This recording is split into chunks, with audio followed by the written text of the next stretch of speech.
The world's fourth richest man drinks 5 Cokes per day, has McDonald's on the regular, and his favorite dessert is, get this, a Dairy Queen Blizzard. That man is Warren Buffett. Now this probably doesn't come as a shock, but Buffett has heavily invested in Coca-Cola, McDonald's, and even owns the Dairy Queen franchise.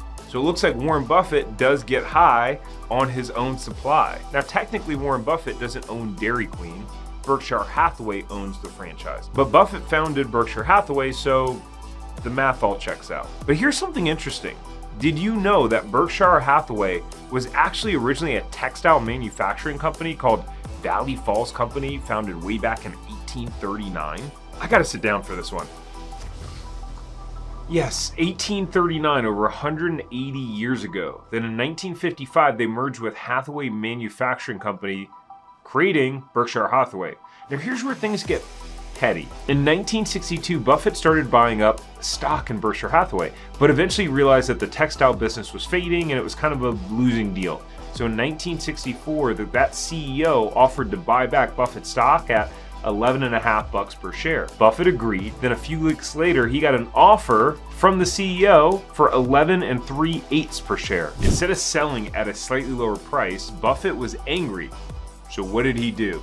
He bought up more shares, taking majority control of the company, and then later fired Stanton. Now, unfortunately, this left him with a majority stake in a failing textile business, so it kind of backfired. And in 1970, they transitioned into the investment firm it's known today with its purchase of National Indemnity Company. So then in the late 1970s, Berkshire purchased an equity stake in Geico. And a few years later, in 1985, Berkshire shut down its core business of textile operations. But here's the funny thing. Buffett admits that his biggest investment mistake was purchasing Berkshire Hathaway. As odd as that may sound, according to Buffett, had he invested the money directly into the insurance businesses instead of buying Berkshire Hathaway, he'd be about $200 billion richer. So it turns out Buffett's petty purchase cost him a few $100 billion. No big deal. Now back to Dairy Queen. If you're anything like me, you're probably wondering why the heck would Warren Buffett buy Dairy Queen? I mean, I love ice cream too, but there's got to be more to the story, right? Now, to fully understand why Warren Buffett purchased Dairy Queen, we have to look at his overall investment strategy. The foundation of Buffett's investment strategies lie in looking for undervalued companies with strong fundamentals and the potential for enduring success. So he focused on businesses with what he calls an economic moat, or a sustainable competitive advantage, and prefers companies that are easy to understand. As he once famously said, I try to invest in businesses that are so wonderful that an idiot can run them, because sooner or later one will. Buffett also emphasizes long-term growth over short-term gains, and he values strong management teams that are shareholder-oriented.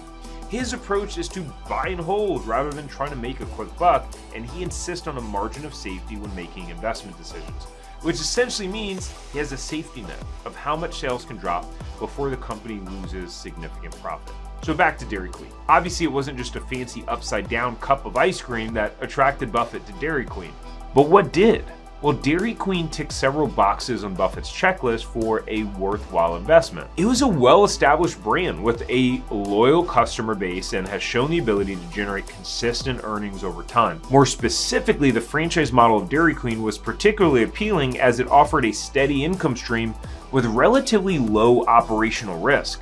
Because when a business operates on the franchise model, you're leveraging other entrepreneurs to grow the business, minimizing your financial output to grow the business, or I guess Warren Buffett's financial output. Plus, you're using a proven and easily repeatable business model, allowing your franchisees to be successful and the franchisor to have a steady stream of royalty revenue. So for the business owners out there, transitioning to a franchise model can be a highly effective way to grow your brand and increase your revenue.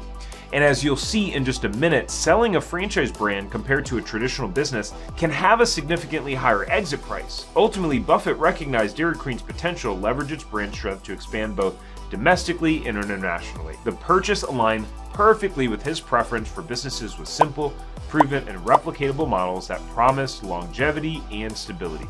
aka idiot-proof businesses. Which begs the question, how much did Buffett and Berkshire Hathaway have to spend to acquire the Blizzard kingdom that is Dairy Queen? Back in 1997, Berkshire Hathaway acquired Dairy Queen for a value of about $585 million.